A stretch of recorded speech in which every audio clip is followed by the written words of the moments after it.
हमारे पड़ोसी देशों में जो उथल पुथल हो रही, ये हमारे ही देश है, वे हमसे दूर नहीं है। कुछ वर्ष पूर्व भारत ही थे, हमारे अपने हैं। उनमें इस प्रकार की अस्थिरता उत्पन्न होना, ये हमारे लिए, हम केवल उनके पड़ोसी है इसलिए नहीं, वो सब हमारे अपने देश है, इसलिए चिंता का विषय है। हितरक्षण से भी ज्यादा ये जो हमारा आत्मीयता का संबंध है, अपनेपन का संबंध है, उसके चलते ये चिंता होती है। परिस्थितियां ऐसी है, जैसा मैंने कहा, दोनों प्रकार है। सुखदायक रूप बहुत दिखता है, सुख सुविधा बढ़ी, मनुष्य के ज्ञान की विज्ञान की प्रगति हुई, व्यवस्थाएं आरामदायक बनी, राष्ट्र पास आए, माध्यमों के जरिए भी और आर्थिक लेन देन के जरिए भी। परंतु इस परिवर्तन की, विज्ञान और तकनीकी की गति इतनी ज्यादा है कि मनुष्यों की गति का बदलने की और उसका तालमेल नहीं बैठ रहा है। इसलिए भी मनुष्य जीवन में कई प्रकार की समस्याएं, युद्ध, अन्य छोटे बड़े कलह, ये तो सब चल ही रहे। प्रकृति के उग्र प्रकोप को हम अनुभव कर रहे हैं, लेकिन परिवारों में भी टूटन आ रही है। नागरिक जीवन में बढ़ता हुआ अनाचार, अत्याचार दिखाई देता है। इसके शमन के, इसके उपाय चलते हैं, प्रयास हुए हैं, परंतु इसका पूर्ण निदान होने में वो असफल हो गए हैं। और उसके ऊपर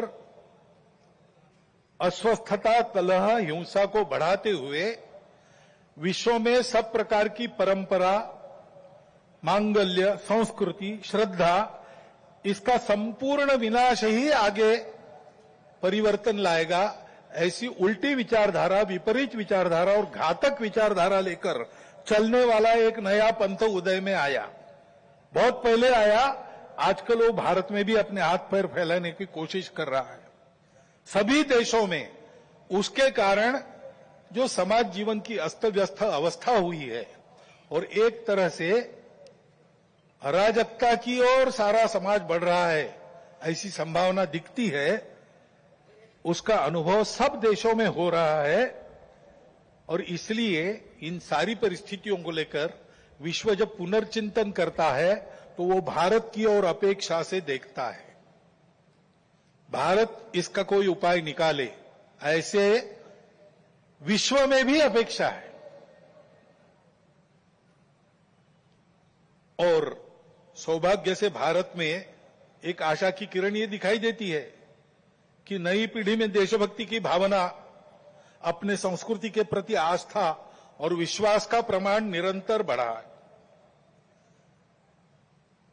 संघ के स्वयंसेवकों सहित समाज के व्यक्ति और समाज की संस्थाएं अभावग्रस्त वर्गों की निस्वार्थ सेवा करने के लिए अधिकाधिक आगे आ रहे हैं। समाज स्वयं को सक्षम अनुभव करता है और इसलिए कई बातों में सरकार के पहले पहल करके अपने सामने की समस्याओं का खुद ही निदान करने में यशस्वी हो रहा है। यह भी एक अच्छा लक्षण है और इसलिए ऐसे सब कार्यों में समाज का सहयोग संघ भी अनुभव करता है, अन्य ऐसे काम करने वाले संगठन और व्यक्ति भी अनुभव करते हैं।